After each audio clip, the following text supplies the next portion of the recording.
I'm going back to my hometown to give birth. You're in the way. So can you please move out?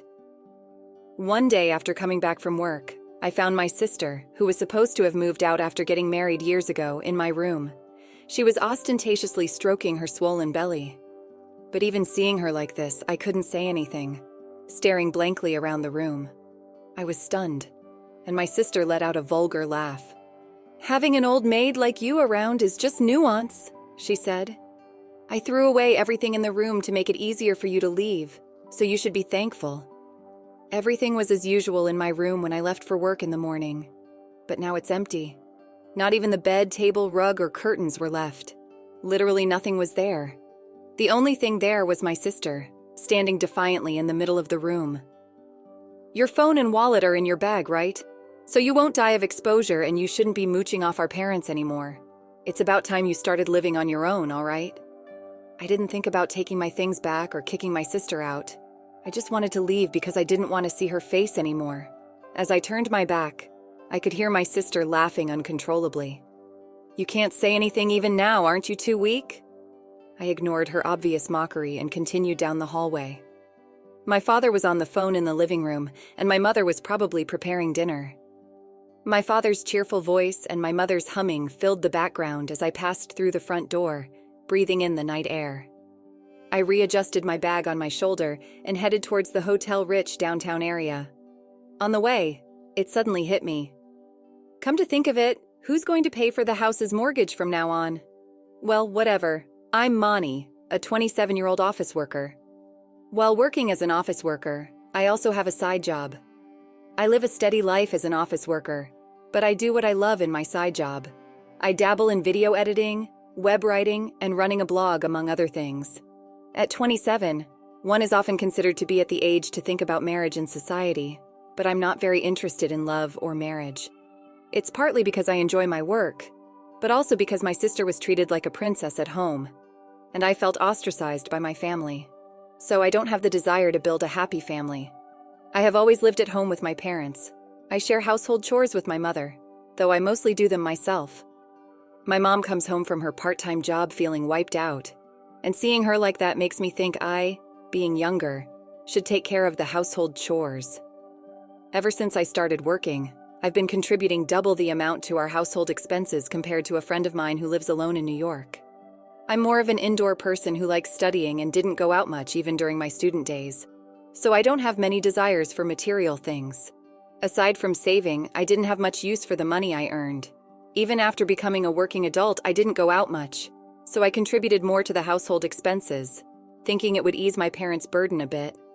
Plus, since last year, I've been putting in money for the mortgage as well, at my parents' request. My parents seem to think that since I'm responsible and earn a decent living, it's no problem for me to contribute more towards the household expenses and mortgage. However, I feel like my parents aren't that interested in me. That's probably because their attention has always been on my sister, Madison, who's a year younger than me. Madison is outgoing and very active. She used to go out somewhere every weekend during her student days. My parents naturally assumed that Madison's lifestyle required money, so even when she was living at home, they never asked her to contribute to the household expenses, let alone the mortgage. It seems like my parents have ingrained the idea that I, the older sister, am low maintenance while Madison requires more attention. A while ago, Madison moved out to live on her own. Her place of work isn't far from our parents' house, and I wondered why she wanted to live alone. When I asked her, she said, "Because I want to experience living by myself. I want to go out at night and have my boyfriend over." That was far from the answer I was expecting. I thought she wanted to make things easier for our parents, or wanted to be independent. On the other hand, I had no intention of leaving home, thinking it natural to help each other out since we're a family living together, even if it means putting in a bit more for the household expenses. Then, when I returned home after a while, Madison was waiting for me. "Hey, I'm getting married, and I want you to come to both families' gatherings, would you?" It was going to be held at a traditional restaurant in New York, and she told me, "Make sure you wear proper clothes, okay? If you wear your usual plain clothes, I'll be laughed at." Even so, I don't own any flashy clothes. I decided to attend in my usual formal clothes. After all, this is the most respectful attire I have. Madison's fiancé seemed sincere and was a genuinely nice young man. "Nice to meet you," he said, leaving a very good impression on me. I thought Madison had chosen a really good partner for herself. Maybe being with him will calm her down a bit, I thought, feeling quite sisterly initially. Both families were quite formal and tense, but as the drinks flowed, the formality and tension eased, and the conversation shifted towards talks of children after marriage. Our family embarrassingly has our eldest daughter, Jacqueline, who is almost 30 and still unmarried with no plans of marriage. So it looks like we'll only be able to see grandchildren from our younger daughter, Madison. "We're so eager to see them," my parents said. "When I get married, I want to have kids right away, maybe 3, Madison said, and the conversation got more animated. Suddenly, I noticed Madison's husband's once cheerful smile had turned into a strained expression, looking uncomfortable. I felt the same discomfort. I wished it would end soon. After that, my parents started doting on Madison as an investment for their first grandchild. If Madison mentioned eating this food is said to make it easier to get pregnant, they would immediately buy it and tell her, "Madison, eat a lot of this." There was a day they went shopping together for dresses after hearing tight clothes might be why you can't get pregnant, and if it was said visiting this place brings blessings of children, they even go on a trip together. My parents always acted on whatever Madison suggested, so to me, it was just them doing their usual thing. However, one day, Madison made a sarcastic comment to me. "Because you're not married and not making any effort to show a grandchild's face, I have to go through all this trouble. Must be nice for you to live an easy single life. Don't we want to get married and move out? Oh, but with that plain face of yours, no man would come near you. You need a bit more appeal. Should I teach you how to do your makeup?" She laughed. I was irked by her words, but I knew arguing back would only lead to her throwing a fit, making things worse. So I chose to stay silent. Madison has always been confident that she's more loved by our parents than I am, often speaking boldly to me. Then one day, Madison got pregnant. Even if someone like her gets visited by the stork, I wondered if Madison could become a mother. But remembering her husband, I thought maybe he'd be okay with it. Madison quit her job easily, saying, "Being pregnant, I don't want to be a burden at work and I want to focus on raising my child." However, her husband seemed to think that raising a child and having a stay-at-home wife wasn't realistic with his earnings alone. But Madison didn't listen to him and quit her job on her own accord. One day, when I returned from work, my room's door was slightly open. I'm a neat person, so I never leave closets or drawers open and always close the door tightly. My parents wouldn't have entered to clean since I do all the cleaning. Apprehensively, I opened the door to my room and was shocked. Everything was gone. I wasn't one for having a lot of stuff, but things I've cherished since childhood were supposed to be stored in labeled boxes in the closet. My parents bought me a dictionary for my 10th birthday. My grandparents gave me a wallet when I turned 15 as a gift. And now my diploma, certificates, trophies, and albums are all gone. These were items I kept because no matter how worn out or old they were precious to me. Everything that was supposed to be there until this morning disappeared without a trace. Standing alone in the empty room, I heard a familiar voice from behind. "Oh, did you come back? I decided to come back home for my childbirth." Looking at my sister's face, I immediately knew she must have moved out of my stuff. "Madison, where did you put my things in the closet?" I asked in a panic, but my sister said with a laugh, "Why are you so flustered? It wasn't anything important, right? It was just junk." Hearing my precious belongings referred to as junk, anger surged within me. "What's junk to you is important to me. Give them back now. And how dare you move all my stuff out while I'm not around? That's insane." It must have been the first time she saw me raise my voice like that, so she was surprised with wide eyes. She spat out, "I've already thrown them away." I think this is the first time in my 27 years of life that I've been this angry, and I couldn't stop. Enough is enough. It's outrageous to throw away someone's belongings without permission. Put everything back right now. But my sister, unapologetic, said, "It's already been picked up by the garbage truck. It's impossible to get it back now." Looking at me as if I were ridiculous, she then added, "What's the big deal anyway? Getting so mad over some junk? Are you crazy? Don't yell like that. It's bad for my baby." While blatantly rubbing her belly, she continued, "I've decided to keep living here even after the baby is born. It's going to be hard after childbirth, and Mom and Dad want to see their grandchild every day. And since Austin is going to be staying here too, just my room won't be enough, right? So I decided to use your room too. You understand, right? You're such a disgrace to our parents. I was completely flabbergasted by her utterly selfish actions. Coming home for childbirth is supposed to be a temporary return, but she's planning to live here with her husband and child. That's not just a temporary stay, that's moving in. And on top of that, she's unilaterally branding me as a disgrace. My anger just boiled over. Do you even realize how disgraceful you are? Staying at home without getting married? I'm going to show our parents their grandchild and live here so they can see my baby every day. Who do you think is helping our parents? It was clear she was blaming me, but I couldn't just stand there and listen. If you want to live in this house as a family, then it's something a whole family should discuss, especially since you want to use my room. You should have said something beforehand, if you had a set date to come back, but... Before I could finish, my sister cut me off by banging on my room door loudly. Shut up. See, you're always making a fuss about everything. That's why I made it so you'd have to leave. It's so annoying. That's just her being defensive. She's the one who's at fault for planning to use someone's room and throwing out the belongings of the person currently living there. Yet she talks as if she's the victim. My sister kept banging on the door over and over. Get lost, disappear, never come back. I was just dumbfounded. Fine, I'll leave as you wish. I don't have any belongings to pack anyway, so no need for packing time. The anger that had built up so much had now vanished into sheer astonishment. I even felt like I never wanted to see her again. I turned around and headed straight for the entrance. My parents didn't seem to notice me leaving. Just after I had gotten home, my dad was on the phone, probably bragging to a relative about how his pregnant daughter was coming back to live with them permanently. My mom seemed to be in the kitchen, possibly making my sister's favorite dishes, humming a tune. I wasn't living with my family expecting anything in return.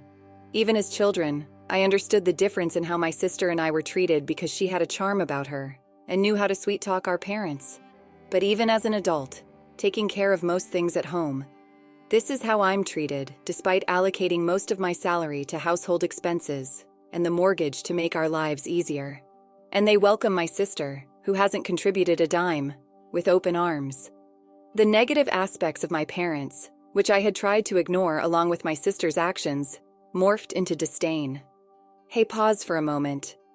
Would you care to support us? Like this video and subscribe for more. Now let's dive back into the story. Without saying goodbye or seeing you later, I opened the front door. No one, neither my parents nor my sister, called out to me before the door closed behind me.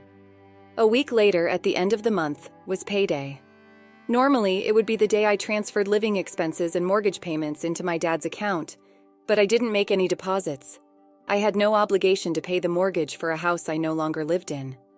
The mortgage was originally taken out by my dad, so it should have been planned with his income in mind, ensuring it could be paid back without strain. There shouldn't be any financial issues just because I stopped contributing. However, my mom called me in a panic a while later. Jacqueline, it's terrible. We've received a delinquency notice for the mortgage. I checked, and there's no money in your father's account. She rattled on before I could even respond, clearly flustered. Jacqueline, do you know why you didn't withdraw it? Did you? Contrary to her panicked tone, I responded calmly.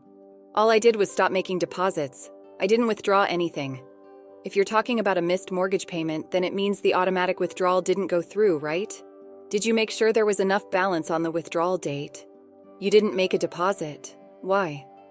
My mom muttered in utter confusion, which made me just puzzled. Well, because it was agreed that I'd contribute to the living expenses and the mortgage since I was living at home. If I moved out, I wouldn't keep paying, right? I'm not living there anymore. It seemed like she finally understood after I said that, as I could hear her catching her breath softly. Right. Then you don't need to pay for living expenses. But could you still contribute to the mortgage? You should have enough to spare even living alone, right? Sorry, but that's impossible. My current rent alone costs $10,000. I'm stretched thin as it is, so I can't afford to pay for a mortgage on a house I'll never return to. $10,000?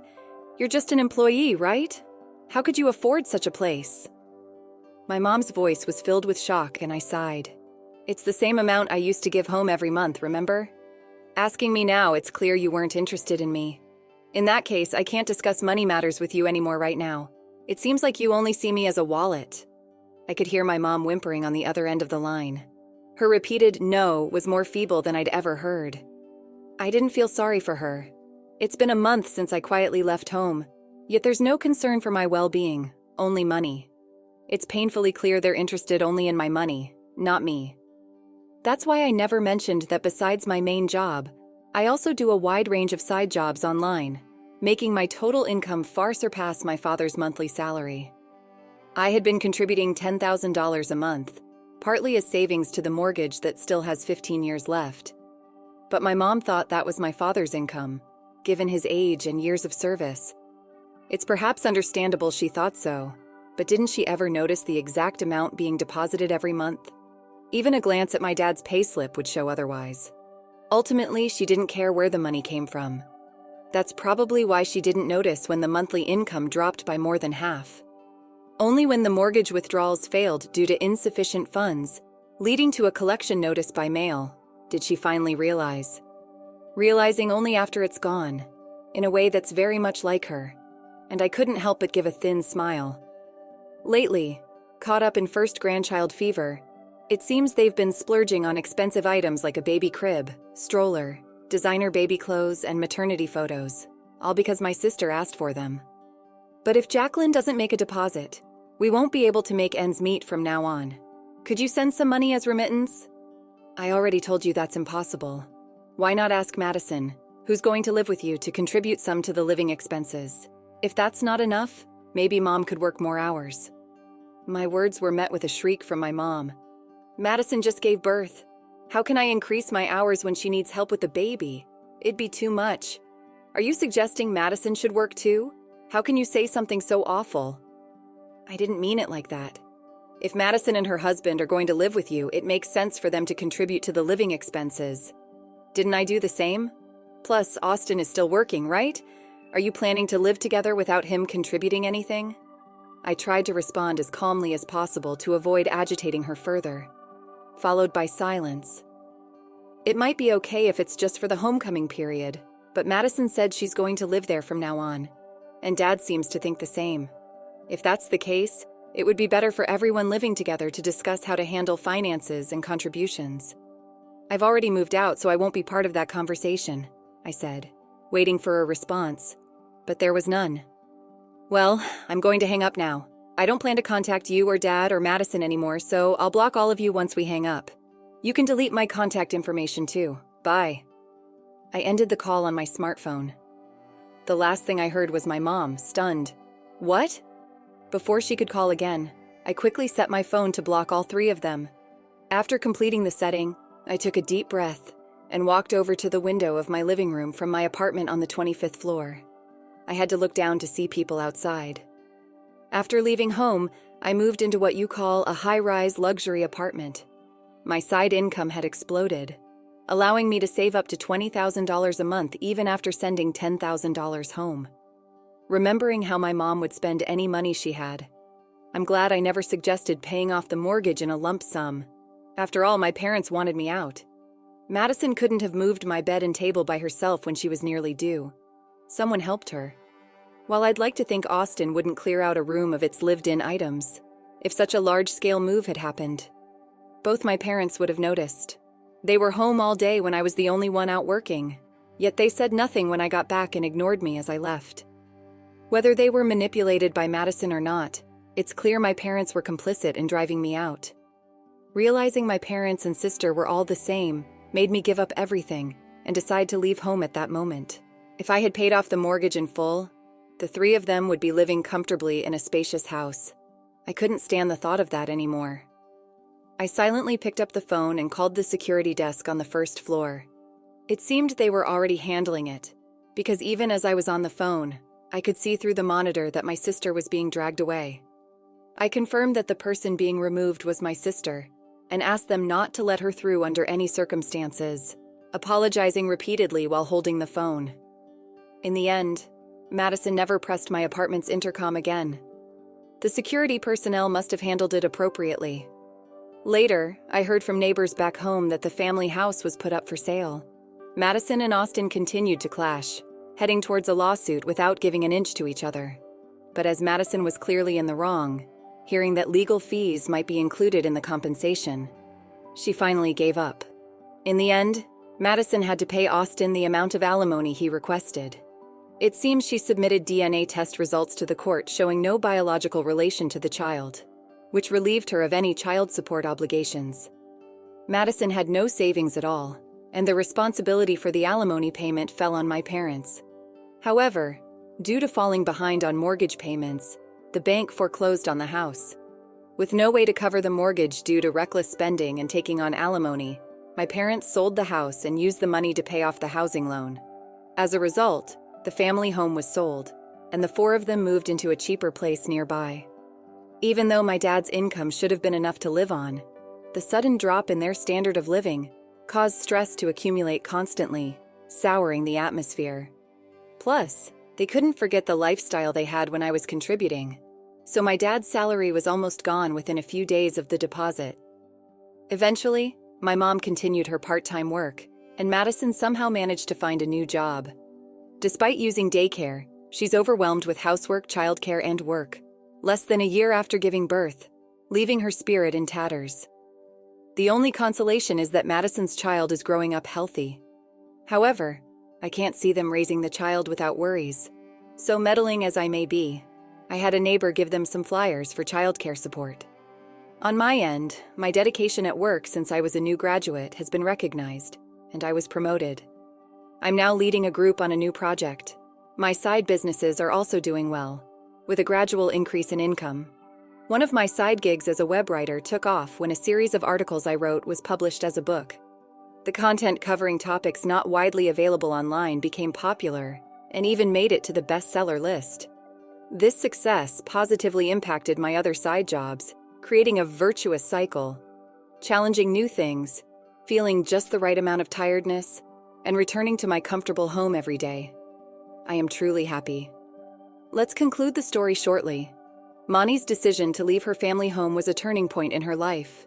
It was a painful and difficult choice, but it was ultimately the best decision for her. She realized her family's true nature, prioritizing money and convenience over their own daughter's well-being. Mani's life blossomed after she left. She continued to thrive in her career, found fulfillment in her side businesses, and achieved a level of independence she had never known before. She discovered a sense of self-worth and happiness that was impossible to find in the suffocating environment of her family home. While her parents and sister faced challenges after the house was sold and their financial situation deteriorated, Mani found peace and contentment in her own life. She learned to value herself and her happiness, and she was finally free to pursue her dreams and live life on her terms. The story serves as a reminder that sometimes, the most difficult decisions can lead to the most rewarding outcomes. It's a testament to the strength and resilience of the human spirit, and the importance of prioritizing one's happiness and well-being. After experiencing the full journey of our story, we'd love to hear your thoughts. How did the story resonate with you? Don't forget to like, subscribe, and stay blessed. Thank you for watching and see you in the next story.